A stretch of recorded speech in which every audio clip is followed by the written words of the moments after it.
The Vorak Dominion had conquered 200 star systems in the last 1,000 years. They were the most feared military force in the known galaxy. Their ships were massive. Their weapons were deadly.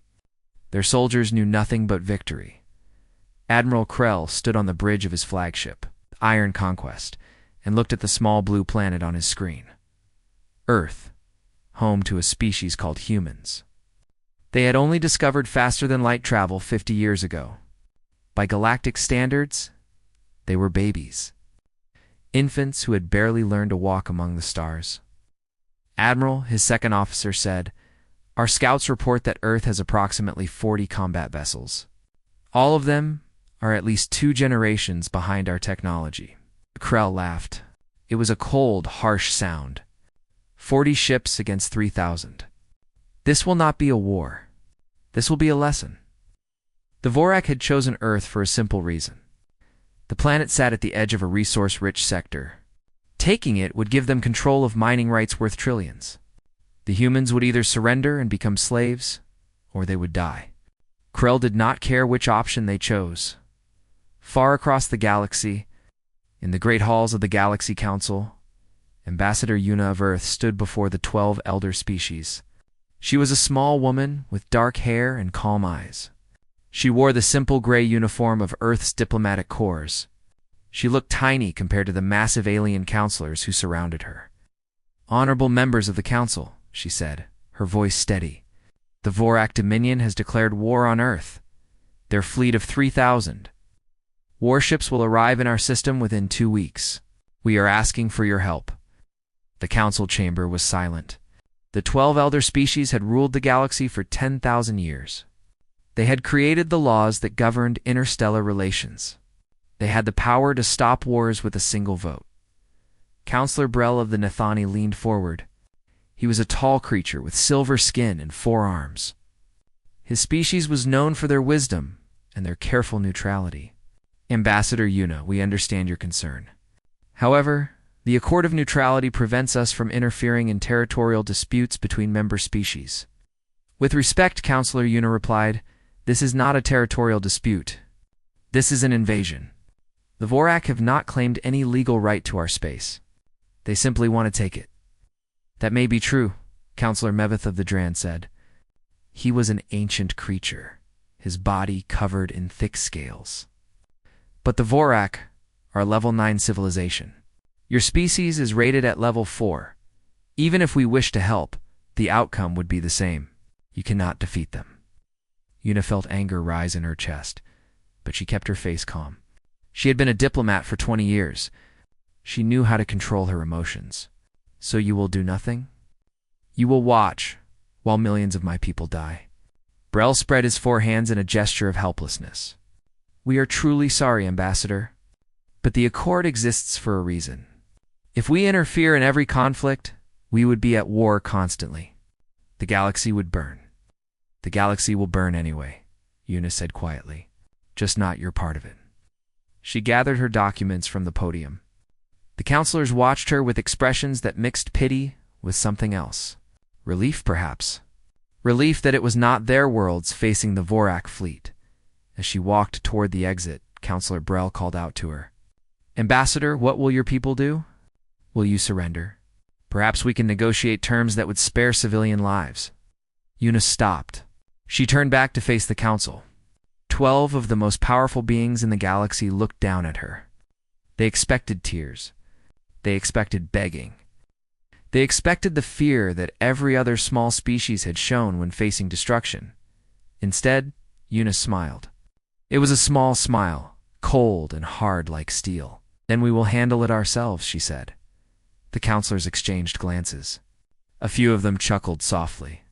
The humans were brave, foolishly brave. It was almost admirable in a sad way. "We wish you luck, Ambassador," Mevith said. "We will remember your species with honor." "Yes," Una replied as she reached the door. "You will remember us. I promise you that."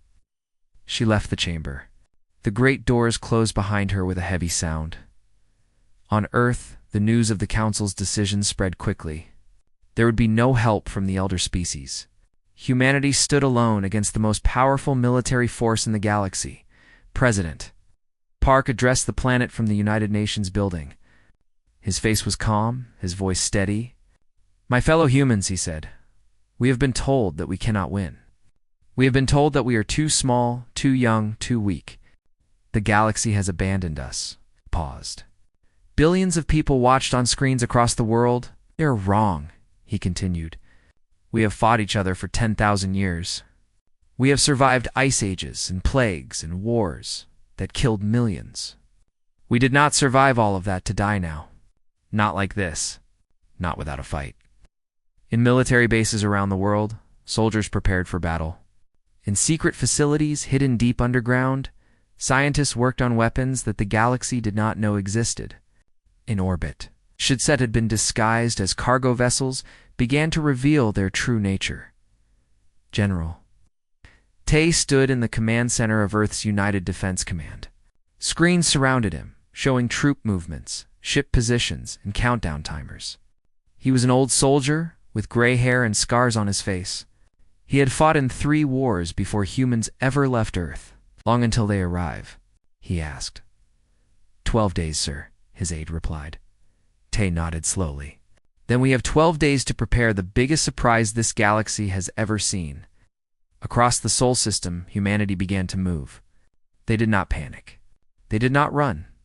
They had spent their entire history fighting against impossible odds. This was just another battle, but the galaxy did not know that. The galaxy saw a small, primitive species facing certain death. They expected humanity to break, to surrender, to beg for mercy. They would learn very soon how wrong they were. In the council chamber, the elder species had already moved on to other business. The human situation was unfortunate, but it was not their concern. In a few weeks, Earth would belong to the Vorak. The galaxy would continue as it always had. None of them noticed the small smile that had been on Ambassador Yuna's face. None of them understood what it meant, but they would. Soon, they would understand everything. The Vorak fleet entered the Sol system like a wave of death. 3,000 warships, each one bristling with weapons. Admiral Krell stood on his bridge and watched Earth grow larger on his screens. The small blue planet looked peaceful, quiet, helpless. "Any response from the humans?" he asked. "Nothing, Admiral. No distress signals. No evacuation ships. Their communication channels are almost silent." Grell frowned. This was strange. When the Vorak invaded other worlds, the populations always panicked. Ships would flee in every direction. Emergency broadcasts would fill every frequency. But Earth was quiet. Too quiet. "Perhaps they have accepted their fate," his second officer suggested. Nops Krell said. But something felt wrong. He had conquered dozens of worlds. He knew what fear looked like. This was not fear. This was something else. A single transmission came through from Earth. It was from their military command. It was delivered by an old human male in a gray uniform. His face was hard, his eyes cold. "This is General Tay of Earth's United Defense Command. You have entered sovereign human territory. Leave now or face the consequences." Krell laughed out loud. His bridge crew joined him. Face the consequences? With 40 outdated ships against 3,000? The human was either insane or stupid. "Send no reply," Krell ordered. "Full speed ahead. We will be in weapons range within 6 hours." Far away, in the observation center of the Galaxy Council, the elder species had gathered to watch. This was common practice. They recorded every major conflict for their historical archives. It helped them understand the galaxy and maintain their power. Counselor Brell watched the screens with mild interest. "How long do you think they will last?" he asked Counselor Mevith. "Hours, perhaps?" "A day, at most. The humans have courage, but courage does not stop plasma cannons." Council members settled into their seats. They expected a short, one-sided battle. Another conquest for the Vorak records. Another species that would be enslaved or destroyed. They were very wrong. As the Vorak fleet passed the orbit of Mars, something changed. Sensors across every Vorak ship began screaming warnings. Objects were appearing everywhere. Hundreds of them. Then thousands. "Admiral," The sensor officer shouted, "We have contacts." Multiple contacts emerging from everywhere. Krell stared at his screen in disbelief. Ships were rising from the asteroid belt. Ships were launching from hidden bases on Mars. Ships were appearing from behind moons and from inside clouds of space debris. And they were not the 40 primitive cruisers the Vorak expected. These ships were sleek, fast, and covered in weapons that glowed with deadly energy. "How many?" Krell demanded. 800 confirmed. No, wait. Over 800 and climbing, Admiral. The humans had hidden 800 warships. The galaxy's intelligence had been wrong. Completely, totally wrong. Captain Hannah sat in the command chair of the battleship Defiance. She was young for a captain, only 32 years old. But she had trained for this moment her entire adult life. Every human in the military had trained for this moment. They always knew that someday the galaxy would come for them. "All ships," she said into her communicator, her voice calm and steady. "This is Captain Hannah. Weapons free. Show them what humanity can do." The first wave of human ships hit the Vorak Vanguard like a hammer. Energy beams cut through Vorak shields like they were made of paper. Missiles that moved faster than anything the Vorak had ever seen slammed into their hulls and exploded with terrible force. In 11 minutes, 500 Vorak ships were reduced to burning wreckage. Admiral Krell watched his fleet die around him. His hands shook. This was impossible. The humans were level 4. They should not have weapons like this. They should not have tactics like this. They should not be winning. "Fall back," he ordered. "Regroup at the outer planets." But the humans did not let them fall back. Captain Hannah let her strike wing directly into the center of the Vorak formation. Her ship danced between enemy vessels, firing constantly, never staying still long enough to be targeted. "They fight like demons," one Vorak officer whispered before his ship exploded. In the Council Observation Center, the elder species sat in stunned silence. Their screens showed impossible images. Vorak ships burning. Human ships moving with perfect coordination. A battle that should have been a massacre, but not the massacre they expected. "This cannot be right," Counselor Mevith said. "Check the sensors. This must be an error." "There is no error, Counselor," a technician replied, his voice trembling. The humans are winning." Counselor Brell leaned forward, his silver face pale with shock. "Their weapons. Those energy signatures. That technology is level 7 at minimum. How did they hide this from us?" Ambassador Yuna had returned to the observation center. She stood at the back of the room, watching the screens with an expression that showed no surprise at all. "You measured our civilian technology," she said quietly. Everyone turned to look at her. "You scanned our cities and our commercial ships. You counted our visible military assets, and you made your judgments based on that." She walked forward slowly, her footsteps echoing in the silent chamber. "But you never asked what we kept hidden. You never wondered what a species that spent 10,000 years fighting itself might have learned. You never considered that maybe, just maybe, we were not as primitive as we appeared." On the screens, another Vorak battleship exploded. Then another. Then 3 more. "We knew this day would come," Yuna continued.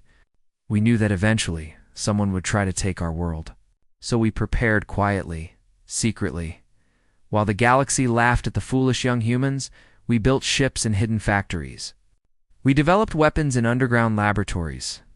We trained soldiers who would give their lives for Earth." Counselor Brell found his voice. "Why? Why hide your true strength?" Yuna looked at him with those calm, cold eyes. "Because we hoped we would never have to use it. We hoped the galaxy would be better than we were. We hoped that peace was possible." She turned back to the screens. The Vorak fleet was in full retreat now, trying to escape the killing zone that the Sol system had become. "We were wrong," she said. "And now the Vorak will pay for that lesson." The battle continued for 6 more hours. When it was over, the Vorak had lost 1,200 ships. Humanity had lost less than 50. Admiral Krell sat alone on his damaged bridge, surrounded by the bodies of his dead crew. He had started this day expecting an easy victory. Now his fleet was broken, his pride was destroyed, and his empire faced something it had never faced before. A species that refused to die. The Galaxy Council watched in silence as the human fleet regrouped. No one laughed at the foolish young humans anymore. No one talked about how courage could not stop plasma cannons. For the first time in thousands of years, the elder species felt something cold growing in their hearts. Fear. The Galaxy Council demanded answers. Emergency sessions were called. Diplomats shouted at each other across ancient chambers. How had the humans hidden their true power? How had galactic intelligence failed so completely? What else did this young species have that the galaxy did not know about? Counselor Maveth pulled up every record on humanity. He read through their history with growing horror. This species had been fighting wars since before they discovered fire. They had invented weapons to kill each other with such creativity that it made even the Vorak look simple. Nuclear bombs. Chemical weapons. Biological agents that could destroy entire populations. They have been practicing war for 10,000 years, Maveth said to the council. Every generation, without pause, they fight over land. They fight over resources. They fight over ideas and beliefs and things that other species would simply negotiate about. Counselor Brell shook his head slowly. No wonder they are so good at it. War is in their blood. In the observation center, the screens showed the next phase of the Vorak invasion. Admiral Krell had received reinforcements. 2,000 more ships had arrived from Vorak territory. He had also received new orders from the Vorak Emperor himself. Destroy Earth at any cost. The Vorak had never lost a war. They would not start now. Krell gathered his remaining forces and pushed toward Earth again. This time, he did not underestimate the humans. He sent his ships in waves, sacrificing hundreds to push through human defensive lines. Slowly, painfully, the Vorak advanced. And when they got close enough, they began landing troops on Earth itself. General Tay watched the landing pods fall from the sky like metal rain. Thousands of them, carrying Vorak soldiers to the surface. The aliens were huge, 3 meters tall, covered in natural armor. Their weapons could cut through steel. They are landing in Europe, Asia, and North America, his aide reported. Total ground forces estimated at 200,000. Tay nodded calmly. Good. Let them come down. It is easier to kill them on the ground than in orbit. Ow. The Vorak expected the human population to run. They expected screaming civilians, abandoned cities, and easy targets. What they found instead shocked them to their core. The humans did not run. They fought. In Seoul, a group of teachers armed with hunting rifles held a bridge for 6 hours against Vorak soldiers. In Berlin, factory workers turned their machines into weapons and ambushed an entire Vorak company. In New York, ordinary people threw themselves at the invaders with nothing but knives and courage. Buying time for military units to arrive, Commander Jin coordinated the ground defense from a bunker. Deep beneath the mountains, she was a small woman with short gray hair and the eyes of someone who had seen too much death. She had served in 3 human wars before this. Now she fought her 4th. We have resistance groups forming in every occupied zone, she reported to General Tay. Civilian casualties are high, but morale is holding. The population is not breaking. They will not break, Tay replied. This is what humans do. This is who we are. The Vorak soldiers learned this lesson the hard way. Every building was a trap. Every street was an ambush. Humans who looked like harmless civilians would suddenly produce weapons and fight to the death. Children threw rocks at Vorak vehicles. Old people sabotaged supply lines. A Vorak commander sent a report to Admiral Krell. These creatures are insane. They do not surrender. They do not flee. They fight until they die, and then their friends keep fighting. I have never seen anything like this. Meanwhile, in orbit, the space battle continued without pause. Dr. Su, chief scientist of Project Blackstar, had activated Earth's satellite defense network. Hundreds of satellites that had been disguised as communication relays suddenly came online as weapons platforms. They jammed Vorak communications, blinded their sensors, and created chaos throughout the enemy fleet. The Vorak are having trouble coordinating their attacks, Captain Hannah reported. Their commanders cannot talk to each other. Their targeting systems are failing. They are fighting blind. Ambassador Yuna watched from the Council Observation Center. The elder species had stopped trying to understand what was happening. They simply watched in silence as the impossible continued to unfold. How are your people doing this? Counselor Brell finally asked. His voice was weak, almost pleading. Your population has no military training. They are farmers and teachers and builders. How do they fight like this? Yuna turned to face him. Do you know why the galaxy has been at peace for so long, Counselor?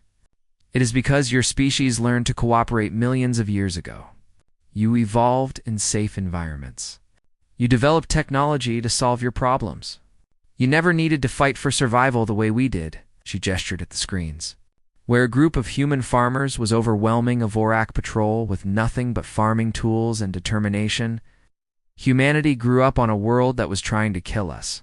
Every animal was a predator. Every winter was a death sentence. Every other tribe was a potential enemy. We spent our entire existence fighting. Fighting nature. Fighting disease. Fighting each other. Her voice grew harder. We are not warriors by choice. We are warriors by necessity. It is written in our genes. Every human, from the smallest child to the oldest grandmother, carries 10,000 years of survival instinct. When you threaten our home, that instinct wakes up. On the screens, a Vorak tank was being swarmed by civilians with explosive charges. They died by the dozens, but they kept coming. The tank eventually exploded. You wanted to conquer Earth? Yuna said quietly. You thought it would be easy, but you made one mistake. You gave every human on the planet a common enemy. You united us in a way that nothing else ever could. Counselor Mevith watched a group of human children helping to load ammunition for a defensive position. Their faces showed no fear, only determination. What have the Vorak awakened? He whispered. Something ancient, Yuna replied. Something that the galaxy forgot existed. The survival instinct of a species that refused to die. On Earth, the Vorak advance had stalled. They held territory, but they could not hold it securely. Every night, human resistance fighters struck at their positions. Every day. More Vorak soldiers died in ambushes and traps. Admiral Krell looked at his casualty reports and felt despair growing in his heart. He had expected to conquer Earth in days. Instead, he was watching his army bleed to death against a species that simply would not stop fighting. Admiral, one of his officers said carefully, perhaps we should consider negotiation. Krell turned on him with fury. The Vorak do not negotiate. We conquer. We destroy. We are the masters of this galaxy. But even as he shouted, he knew the truth. The humans had already won something that no other species had ever won against the K.time, and with every hour that passed, Earth grew stronger, while the Vorak grew weaker. The Galaxy Council watched in horrified fascination. They were witnessing something that would change everything. A new power was rising in the galaxy, and it was born in blood. Admiral Krell was desperate. The war had lasted 12 days. 12 days of humiliation.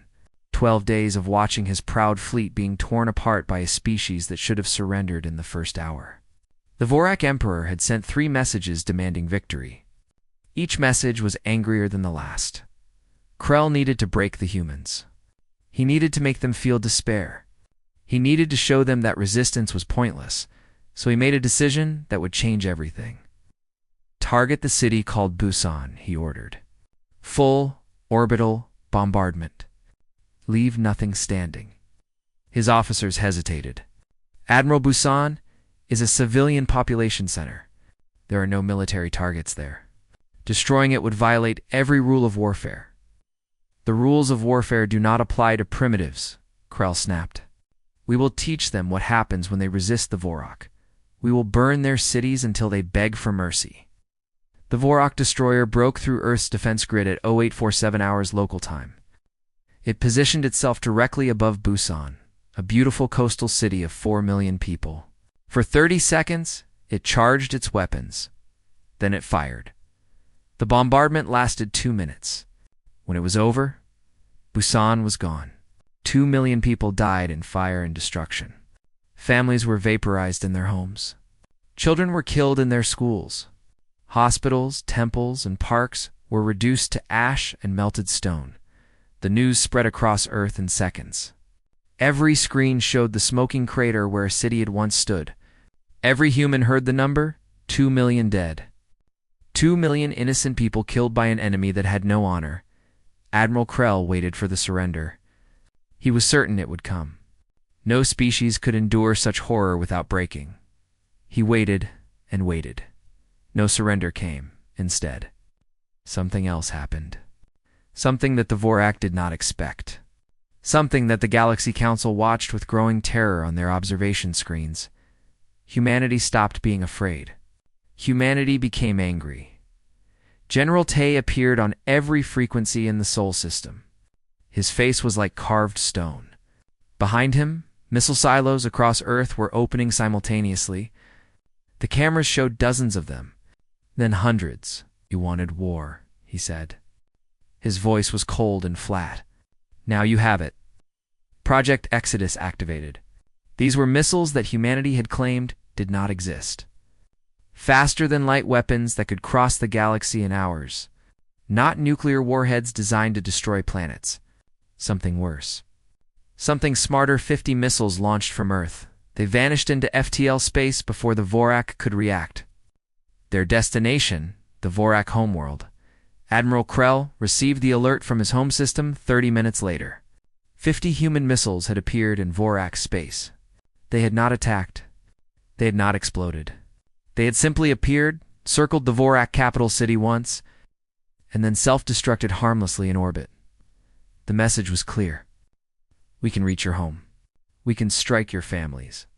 We can do to you what you did to BUSAN, but we choose not to. Not yet. The Vorak Emperor understood. For the first time in 600 years, the leader of the most powerful military empire in the galaxy felt fear. But General Tay was not finished. "Admiral Krell," he broadcast on open frequencies, "you killed 2 million of our people. Civilians, innocents, children who had done nothing to you. You thought this would break us." He paused. His eyes were burning with cold fire. "You were wrong. Now watch what happens when you truly anger humanity." Commander Hyun led the attack.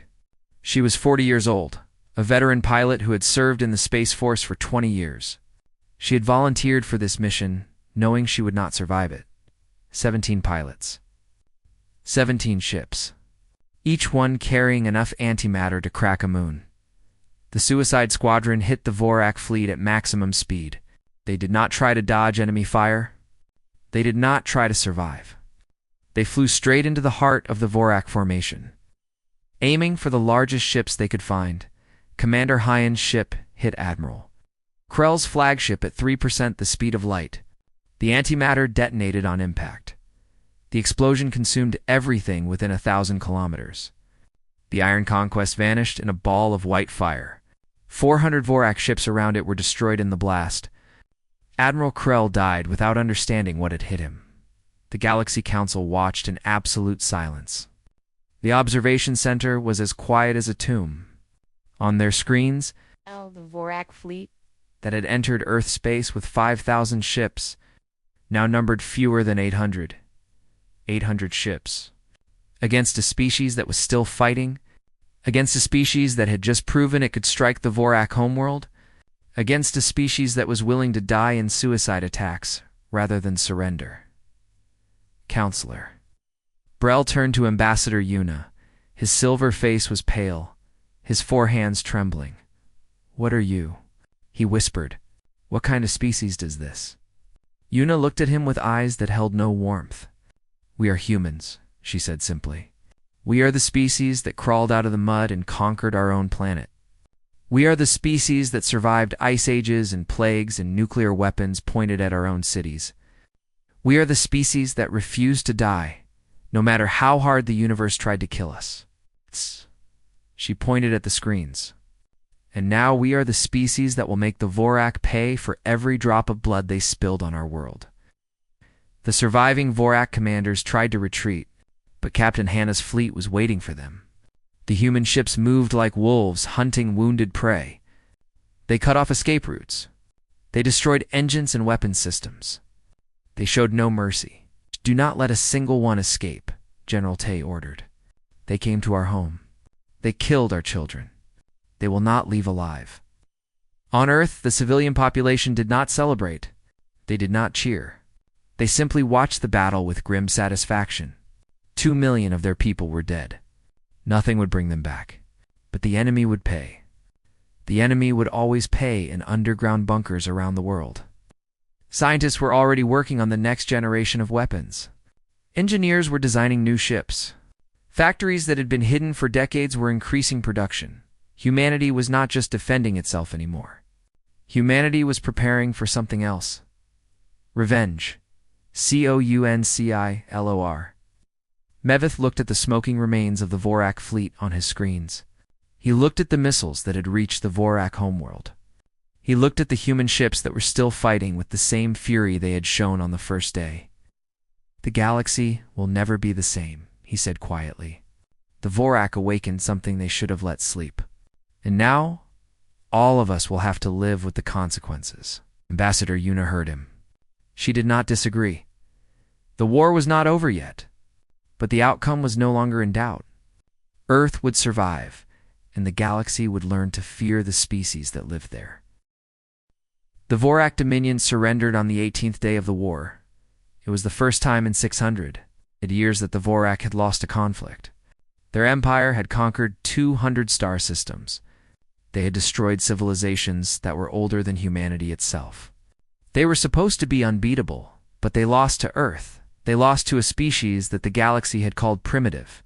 They lost to the foolish young humans who should have surrendered in the first hour.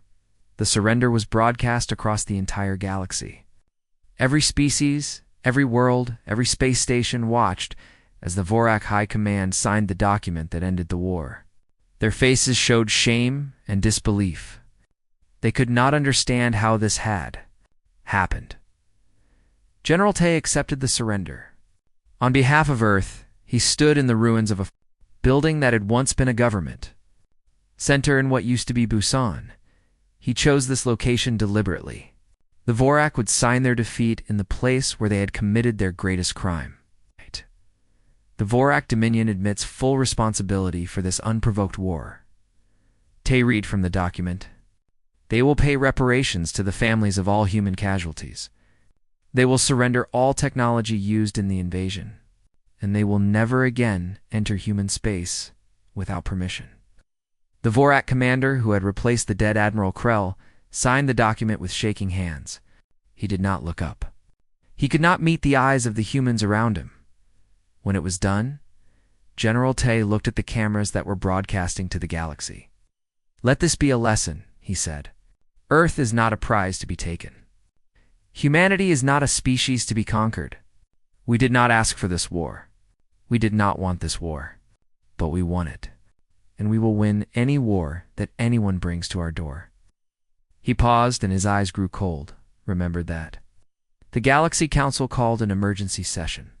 Every elder species sent their highest representatives. This was not just about the Vorak defeat. This was about the future of the entire galaxy. Ambassador Una stood before them again. But this time, no one looked at her with pity or amusement. They looked at her with something very different: respect and fear.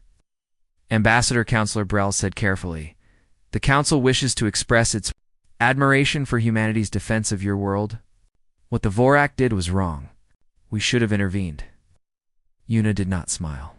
"Yes, Counselor, you should have." The chamber was silent. No one tried to make excuses. "You watched," Una continued. "You had the power to stop this war before it began. The Vorak told you they were going to invade a peaceful world. They told you they planned to enslave or destroy an entire species. And you did nothing." She walked slowly across the chamber floor. Her footsteps echoed in the silence. 2 million of my people died in Busan. 40,000 soldiers gave their lives in orbit. Hundreds of thousands more died fighting on the ground. Children, parents, grandparents, They died because the galaxy decided that their lives were not worth protecting. Counselor Mevith tried to speak. Ambassador, the Accord of Neutrality. The Accord of Neutrality is a convenient excuse for cowardice. Una cut him off. Her voice was sharp as a blade. You hide behind laws and traditions because you do not want to risk anything. You let smaller species die because their deaths do not affect you. She stopped in the center of the chamber and looked around at the 12 elder species. Changes now. The counselors exchanged nervous glances. What do you mean? Brell asked. Una reached into her jacket and pulled out a small data chip. She placed it on the podium. This contains the specifications for our FTL missile system, the weapons that reach the Vorak homeworld in 30 minutes. We are prepared to share this technology with any species that agrees to a new mutual defense treaty. The council chamber erupted in noise. Everyone was talking at once. FTL weapons would change everything. No species would be safe from long-range attack. The balance of power that had lasted 10,000 years would be destroyed overnight. While UNA waited for the noise to die down, "You have a choice," she said. "You can continue to hide behind your Accord of Neutrality. You can pretend that what happens to other species does not matter to you. And when the next aggressor comes, you can watch while another world burns." She picked up the data chip. "You can join us. You can agree that an attack on any member of the treaty is an attack on all members. You can build a galaxy where conquest is not possible because the consequences are too terrible." Counselor Brell stared at her. "You are asking us to abandon 10,000 years of tradition." "I am asking you to grow up," Una replied. "Humanity spent its childhood fighting itself. We learned that the only way to stop war is to make war unwinnable. Mutual destruction. Shared consequences. That is how we achieved peace on Earth." She looked at each counselor in turn. "Now we bring that lesson to the galaxy." The vote took 3 days. There were arguments and debates and threats. Some species wanted nothing to do with humans. Others were terrified of what humanity might do if they refused. In the end, 8 of the 12 elder species signed the new treaty. The other 4 abstained, too afraid to say yes or no. It was the beginning of a new era. On Earth, the survivors of the war gathered to mourn their dead. Memorials were built in every city. The names of the fallen were carved in stone so that future generations would never forget. Captain Hannah stood before the memorial in Seoul. She had survived the war. Many of her friends had not. Commander Hyen's name was on the wall along with the 16 other pilots who had died in the suicide attack. "We did it," she whispered to their names. "We survived. And because of you, the galaxy will never forget what humanity can do." General Tay retired from the military 1 month after the war ended. He had spent his entire life preparing for battle. Now he wanted peace. But he knew that humanity would always need soldiers. There would always be threats. There would always be enemies. "We will remain vigilant," he said in his final speech. "We will keep our weapons sharp and our ships ready. Not because we want war, but because we know that war can come at any time. We learned that lesson the hard way." Dr. Sue and her team continued their work in the underground laboratories. They were reverse engineering Vorak technology now, combining it with human innovations. In 10 years, humanity would have weapons that made their current arsenal look like toys. Ambassador Una returned to the Galaxy Council as humanity's permanent representative.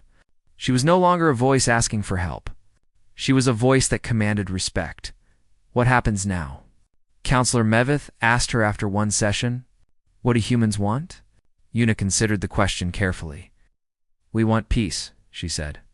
"We want to explore the galaxy and trade with other species and build a future worth living in. We never wanted to be warriors. Circumstances made us what we are." She looked out at the stars visible through the council chamber windows. "But we also want the galaxy to remember something. We want them to remember what happens when you attack Earth. We want them to remember the price of threatening our home." Meveth nodded slowly. "And if someone forgets?" Una turned to face him. Her eyes were calm, but beneath that calm was something ancient and dangerous. The survival instinct of a species that had fought its way to the top of a hostile world. The determination of people who had been forged in 10,000 years of conflict. Then we will remind them, she said simply. As many times as necessary. The galaxy had changed forever. A new power had risen among the stars. They were not the strongest. They were not the oldest. They were not the most advanced. But they were the most dangerous. And the elder species, who had ruled the galaxy for 10,000 years, finally understood something that they should have learned long ago. Never attack Earth, because the humans will always fight back, and they will always win.